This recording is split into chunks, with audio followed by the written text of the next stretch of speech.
मेरे लिए इतना परेशान क्यों हो रहे हैं? इस उम्र में मैं किसके लिए कमाऊंगा? जहाँ तक 2 वक्त की रोटी की बात है, इंतजाम हो जाएगा कुछ ना कुछ। तजुर्बा कहता है हमारा कि बात सिर्फ कमाई की नहीं होती, कमाई से मिलने वाली इज्जत की होती है। वैसे एक आदमी है जो इस सब में आपकी मदद कर सकता है। कौन मैडम सर? नवाब साहब। एक वही है पूरे लखनऊ में जो आपको आपकी पसंद की जगह पर फूड सेंटर खोलने में मदद कर सकते हैं। और उसमें आपको हमारा जरूरत पड़ेगा मैडम सर, क्योंकि नवाब साहब को थोड़ा प्यार का भाषा समझ में जो नहीं आता है। नहीं नहीं, ऐसी बात नहीं करिश्मा मैडम, है ना पुष्पा जी? हाँ,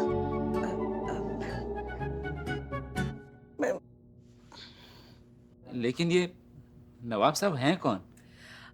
माफ कीजिएगा, नवाब साहब यहाँ के ओनर हैं। ये महिला पुलिस थाना उनकी पुश्तैनी हवेली पर बना है। थोड़े से टेढ़े हैं लेकिन इंसान अच्छे हैं। हमें लगता है कि उनसे इस बारे में बात करने के लिए पुष्पा जी ठीक रहेंगी, नहीं? हाँ बिल्कुल, ये कहेंगी तो जरूर मान जाएंगे। वो आपके मुरीद हैं, आपकी बात तो कभी टालेंगे नहीं, है ना पुष्पा जी?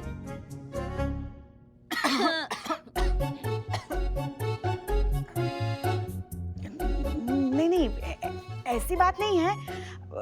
इज्जत करते हैं हमारी, बहुत ही भद्र पुरुष हैं। कौन पुरुष है? भले भले भले इंसान है वो, औरत की बात का मान रखते हैं, बस और कुछ नहीं। आज से पहले कभी खुशी के बिना किसी और चीज़ के बारे में सोचा ही नहीं। सिर्फ खुशी के लिए ही सोचता रहा। आज अपने लिए सोच के बहुत अजीब सा लग रहा है मुझे।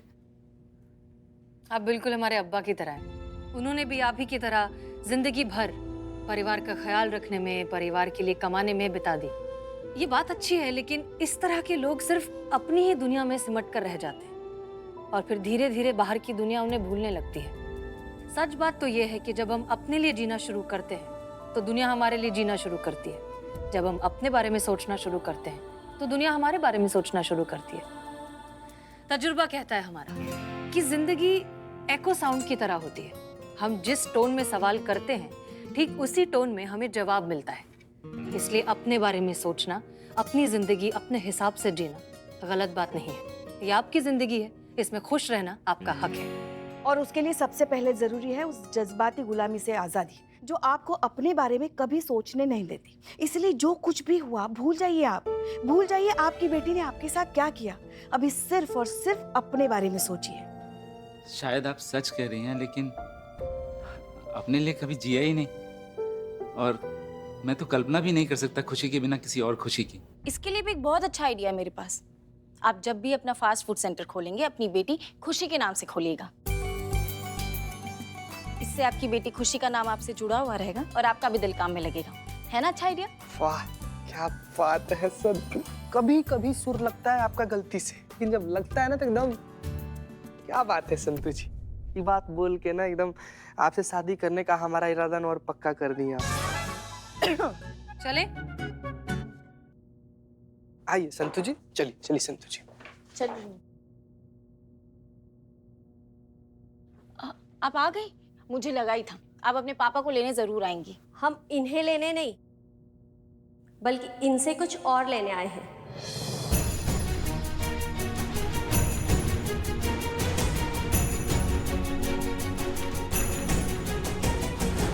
अब क्या चाहिए? पैसे लेने आई हो?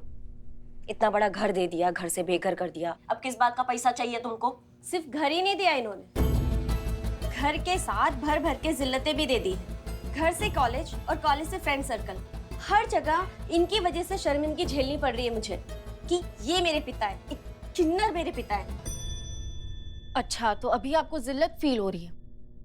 इसी बात ने पूरी दुनिया के सामने ये कहा था कि मेरी बच्ची कितनी मासूम है, कितनी अच्छी है, उसके बारे में कुछ गलत नहीं सुनेंगे। वाह। लेकिन मैडम, जब मैं खुशी को ऐसे देखता हूँ ना, खून खोलता है मेरे अंदर। मन करता है सब कुछ चीर दूं, फाड़ दूं, खून की नदियां बहा दूं, शमशान बना दूं मैं। ओ भाई साहब धीरे थोड़ा। कौन है ये नमूना? ये सोमू है, मेरा बॉयफ्रेंड। कवि है, वीर रस में कविताएं करता है। तो अपने इस वीर बहादुर साहसी कविराज बॉयफ्रेंड को बोल दो कि ये थाना है और यहाँ इस तरीके की हिंसक बातें करना कानूनी अपराध है। इसके लिए सीधा अंदर हो सकते हैं ये। इसलिए अपनी भावनाओं को थोड़ा काबू में रखें और जब बोला जाए ना तभी मुंह खोले। समझ गए? खुशी, तुमने मुझे बताया नहीं कि तुम्हारा कोई बॉयफ्रेंड भी है। हाँ, तो आपने भी कब आपके बारे में सबको सच बताया था? और रही सोमू की बात, तो मैं इससे बहुत प्यार करती हूँ और शादी भी इसी से करूंगी। मैं भी खुशी से बहुत प्यार करता हूँ और उसका सबूत है मेरी कविता जो मैंने खुशी के लिए लिखी है। सुनिए। पूछ तो लो, सुनना है कि नहीं? बिल्कुल नहीं सुनना है। अरे हम वीर रस कवि हैं, हम सुनाने के पहले पूछते नहीं हैं, सीधा सुनाते हैं। तो सुनिए। चीते जरा ड्रॉर से गोली का डिब्बा लाओ हमारा। हाँ, क्या बोल रहे थे? अब कुछ नहीं, मेरा बस इतना ही था। खुशी यू कंटिन्यू। अब इतनी इंसल्ट के बाद मैं तो इस शहर में बिल्कुल नहीं रह सकती, इसीलिए मैंने यूएस जाने का प्लान किया है। आगे की पढ़ाई अब मैं वहीं करूंगी, सोमू सब इंतजाम कर देगा। मुझे सिर्फ 15 लाख रुपए चाहिए। क्या 15 लाख? ये तो काफी बड़ी रकम है बेटा। और तुम इस अजीब सी चीज पे भरोसा करती हो? आपने सबको क्या इनकी तरह धोखेबाज समझा है? सुनिए ना खुशी मैडम, बहुत हो गया आपका, कुछ नहीं मिलेगा आपको, निकलो यहाँ से। ठीक है, जा रही हूँ, नहीं चाहिए मुझे कुछ भी। लेकिन एक बात याद रखना, और मेरी जिंदगी नर्क बन गई है सिर्फ और सिर्फ आपकी वजह से। चलो सो। एक मिनट बेटा, एक मिनट, मैं अभी आया।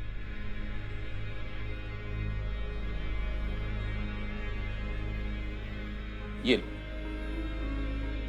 मेरे अकाउंट में 22 लाख रुपए हैं। ये मेरी जिंदगी भर की जमा पूंजी है। तुम इसमें से जितना चाहो निकालो, चाहो तो पूरा रख लो, तुम्हारे लिए ही तो है। 22 लाख? अरे 22 लाख में तो हमारा सब कुछ हो जाएगा। इतने सारे जीरो को देख के ना जहन में एक शायरी आ रही है। चीते, तुम गोलियां नहीं लाए अभी तक? गोली का मैडम, इसको तो तोप के आगे बांध देना चाहिए।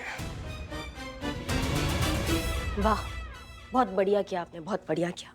इज्जत का फजीहत तो वैसी कर चुकी है ये लड़की। आपने अपना जो जिंदगी भर आपने जो कमाया है जमा पूंजी, वो भी इसके नाम कर दिया। अरे पलट कर नहीं देखेगी, आपको बता रहे हैं। कहाँ जरूरत था पूरा जिंदगी भर का जमा पूंजी इसके हाथ करने का?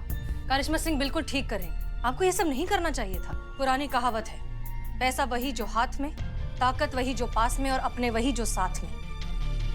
आपने अपने जज्बात गलत जगह जाया कर दिए।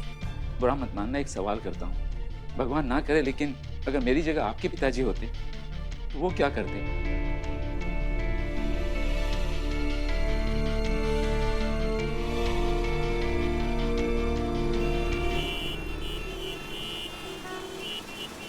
संतू जी इसको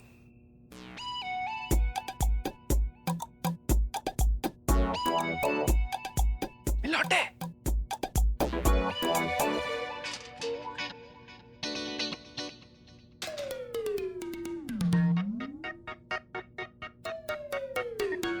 कितनी प्यारी लग रही है ना। हमको लगता है ना ये अपने सपने में बहुत सारी शॉपिंग कर रही है। शादी कर रही है, शादी हमारे साथ। तुम्हारे साथ कर रही होती तो रो रही होती। हंस रही है, मतलब सनी के साथ शादी हो रही। क्या बोले?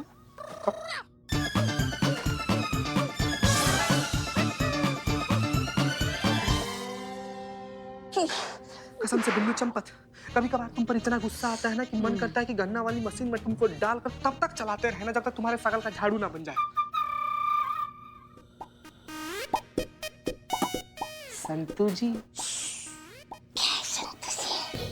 देखना क्या लिखा है, देख। Do not disturb. Good morning Santu ji, good morning, have a nice day. Santu ji, सबसे पहले हमको ये बताइए कि दूल्हा कौन था? हाँ? नहीं, आप ऐसे लेटी थी तो सपना देख रही थी ना कि सपने में आपका शादी हो रहा था। किसने कहा मैं सपना देख रही थी? नहीं तो आप ऐसे लेट कर ऐसे मंद मंद मुस्कुरा कह रही थी संतू जी? मैं विजुअलाइज कर रही थी। मैंने एक बुक में पढ़ा था पुष्पा जी कि अगर आप सच्चे दिल से, पूरी शिद्दत से कुछ सोचो तो वो पूरा हो जाता है। अब गेस करो कि मैं क्या सोची थी। हम बताएं कि संतू क्या सोच रही होगी? बताओ। तुम्हारा सरकारी क्वार्टर जो है ना, उसमें जो नल टपकता है वो बंद हो गया। Common woman mentality. नहीं, ये नहीं सोच रही थी मैं विजुअलाइज कर रही थी कि खुशी को अपनी गलती का एहसास हो गया। वो हमारे थाने आ रही है गोपाल जी से माफी मांगने, रोते हुए दौड़ते हुए यहाँ भागी भागी आती है और अपने डैडी को अपना लेती है। हेल्प, हेल्प, प्लीज मेरी मदद कीजिए। विजुअल इफेक्ट इतना जल्दी? अब हाँ हाँ हाँ, मगर हुआ क्या? क्या हुआ? क्यों चिल्ला रही हो? जय हिंद मैडम सर। जय हिंद। वैसे तुम यहाँ कर क्या रही हो? तुम तो यूएस जा रही थी ना? मैं जानती हूँ मैडम सर ये यहाँ पे क्यों आई है। क्यों आई है? गोपाल जी से माफी मांगने। अच्छा, आपको कैसे पता? विजुअलाइज किया मैंने मैडम सर, ये टैलेंट बहुत कम लोगों के पास होता है। तो ये माफी मांगने आई, आप माफी मांगने आए हो ना? बिल्कुल भी नहीं, बल्कि मैं तो रिपोर्ट लिखाने आई हूँ। वो जो मेरा बॉयफ्रेंड था सोमू, वो मेरे सारे पैसे लेके भाग गया। सारे? हाँ, धोखा दिया उसने मुझे, चीटिंग की मेरे साथ। हमने जाहिर किया था ना डाउट लड़के के खिलाफ, लेकिन आपने नहीं सुनी। अपने जिंदगी भर का जमा पूंजी दे दिया। अब देखिए क्या हुआ, चूरन लगा के गए हम सबको, बर्बाद कर दिया आपने अपना सब कुछ इस नालायक औलाद के पीछे। दूर रहिए मुझसे, मुझे आपकी हमदर्दी नहीं, पैसे चाहिए। मुझे यूएस जाना है, अपनी पढ़ाई पूरी करनी है। मैंने अभी एक और आदमी को ढूंढा है जो बहुत जेन्युइन है। चाहे तो आप लोग मिलके उससे तसल्ली कर सकती हैं। वो 10 लाख रुपए लेगा और मेरा वीजा बना के देगा। मुझे इस शहर से, इनसे और इस जिल्लत भरी जिंदगी से दूर जाना है, इतनी दूर कि मैं ये भूल सकूं कि ये मेरे पिता है। तुम्हें थोड़ी सी भी शर्म नहीं आ रही है ऐसा बोलने में? इतनी सी भी इंसानियत नहीं बची है तुम में? ये अपनी जमा पूंजी, जिंदगी भर की कमाई सब कुछ तुम्हें दे चुके हैं, इनके पास बचा क्या है तुम्हें अब देने के लिए? एक मिनट गोपाल जी, अब हम बात करेंगे। से खुशी सुनो तुम। 2 बातें हैं। पहला बात, हमारे पेशेंट का हो गया दी एंड, इसलिए अगर तुमने अपने पिताश्री का एक और बार अपमान किया ना हमारे सामने, तो हम तुम्हें वो मार लगाएंगे कि तुम्हारे मुंह से कोई बात निकलेगी। दरोगा जी देखे तो बहुत तुमसा ना देखा। दूसरा बात, ये जो नौटंकी हुआ है ना, तुम्हारा बॉयफ्रेंड पैसा लेके जो भागा है, ये तुम्हारा फॉल्ट है और उसका फॉल्ट है। इसलिए अब जो इसका साइड इफेक्ट होगा ना, ये तुम ही झेलोगी। समझ गई तुम? अब इससे पहले कि हम अपना पेशेंस हमारे दिमाग से बाहर निकल जाए, तुम यहाँ से कट लो हमारे सामने से और खुद को हमसे बचा लो। जाओ, निकलो।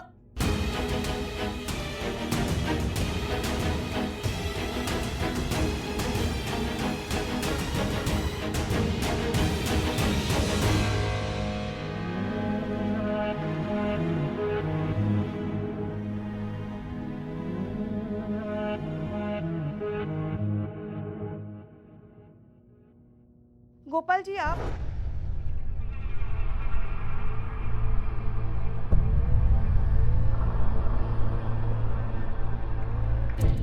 कहाँ चले गए?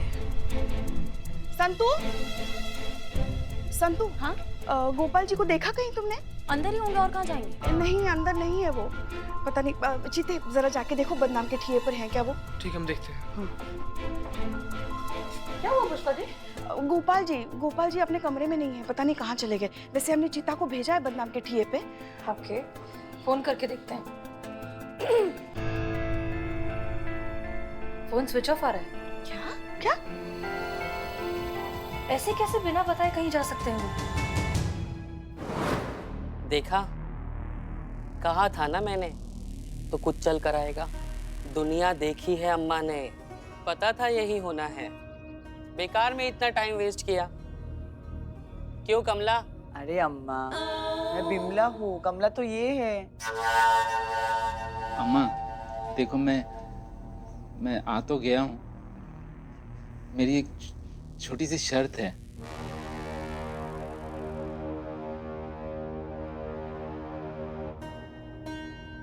माँ से शर्त नहीं रखते, हक से मांगते हैं। जो मांगेगा मिलेगा।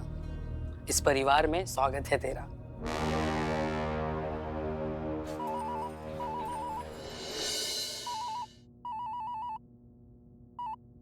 हेलो हेलो संतोष बेटा। गोपाल जी, आप ठीक तो है ना? आप हो कहाँ? बेटा सुनो मेरी बात देख। ऐसे कोई करता है कि आप कहीं जा रहे हो तो एटलीस्ट बता दो ना। आपको पता है कितने बुरे बुरे ख्याल आ रहे थे यहाँ पे। आपको कहाँ कहाँ नहीं ढूंढा हमने, थाने से लेके मार्केट तक, मार्केट से लेके दूसरे थाने तक, दूसरे थाने से लेके तीसरे थाने तक, लेकिन कहीं भी आपका कुछ पता नहीं चला। आप कहीं जा रहे हो तो एटलीस्ट बता दो, यहाँ पे कोई आपको ना नहीं बोलेगा। अच्छा मैं बाद में फोन करता हूँ। क्यों? अभी बताइए ना। लेकिन तुम सांस ले लो तो मैं कुछ बोलूँ ना। अब हाँ, बोलिए बोलिए बोलिए। देखो बेटा, मुझे तुम्हारी मदद की जरूरत है, तो मदद करोगी हमारी? हाँ, तो इसमें पूछना क्या है? आप बताइए क्या करना है, मैं कर दूंगी। मैं आपके नंबर पर ना एक एड्रेस मैसेज करता हूँ, ठीक है? तुम उस एड्रेस पे आ जाओ, हम मिलके तुम्हें अपने मदद के लिए बताएंगे। देखो ये बात किसी को बताना नहीं, ये राज है, राज ही रहने देना, ठीक है ना?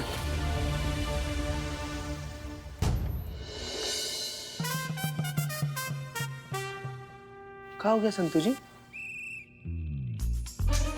संतू जी आप नर्वसिया कहाँ रही हैं? मैं कहाँ नर्वस आ रही हूँ? संतू जी आपका हाजमा तो ठीक है ना? हाँ, क्यों? आप तो आप पेट पर ऐसे से हाथ काहे रगड़ रही हैं संतु जी? वो मैंने खट्टा दही खा लिया था। संतु जी तो आप चीनी मिला के खाती ना। वो बहुत ज्यादा खट्टा था। वैसे ही फोन किसका था संतु जी? कौन सा फोन? ये अच्छा ये फोन तो पापा का था, मेरे। हाँ पापा का था, तो बोलना चाहिए था ना उनको प्रणाम। वाह। हाँ मैं डॉक्टर के पास जाती हूँ, पेट बहुत ज्यादा दर्द हो रहा है। ठीक है? क्या बात कर रही है संतु जी, ऐसे हालत में कैसे जाइएगा हॉस्पिटल? कहिए तो हम अभी एम्बुलेंस बुला देते हैं। नहीं ना तो फिर हम आपके साथ चल लेते हैं ना। नहीं, यहाँ पे थाने में भी तो कोई होना चाहिए ना। तो तू यहाँ पर है, मैं डॉक्टर के पास जाकर आती हूँ। ठीक है? संतु जी क्या है ना, हमारा बात सुन। संतु जी चली गई, कुछ ना कुछ गड़बड़ तो जरूर है। संतु जी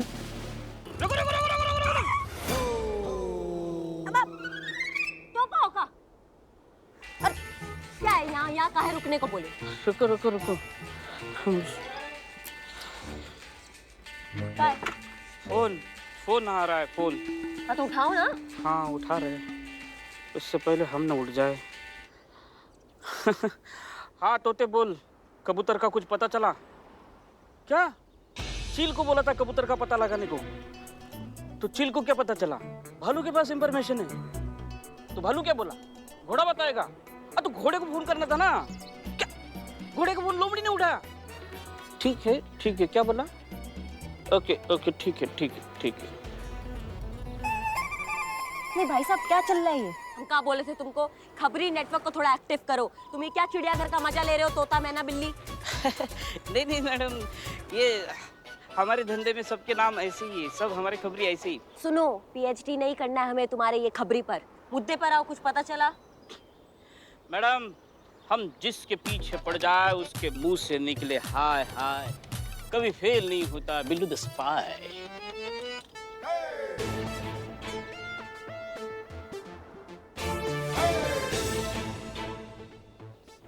सॉरी। पहले हमारा ही चश्मा पहनते हो, फिर उसको गिराते हो, फिर उसी में टशन दिखाते हो तुम। क्या जिंदगी से नाराजगी चल रहा है तुम्हारा? नहीं सॉरी बोला ना मैडम। देख बिल्ला, ये चिड़ियाघर का खबर ना एकदम सही होना चाहिए, वरना ऐसा तोड़ेंगे ना तुमको कि लखनऊ का कोई डॉक्टर तुमको जोड़ नहीं पाएगा। समझ रहे हो?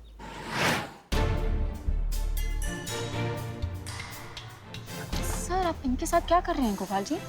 तुम मेरी मदद करोगी ना? हाँ। तो फिर ये लो, ये क्या है?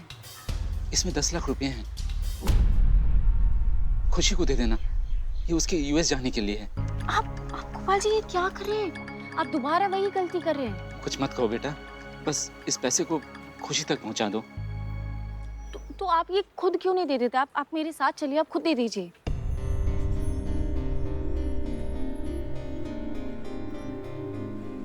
नहीं आ सकता। क्यों नहीं आ सकते आप? सवाल मत करो बेटा, कुछ सवाल ऐसे होते हैं जिसका कोई जवाब नहीं होता। देखो तुम उस दिन बोल रही थी ना कि तुम मेरी बेटी की तरह हो, मैं तुम्हारे पिताजी के जैसा। अगर पिताजी समझती हो तो सवाल मत करो, इस पैसे को तुम खुशी तक पहुंचा दो। और हाँ, वादा करो तुम किसी को कुछ बताओगी नहीं। पहुंचा दोगी ना?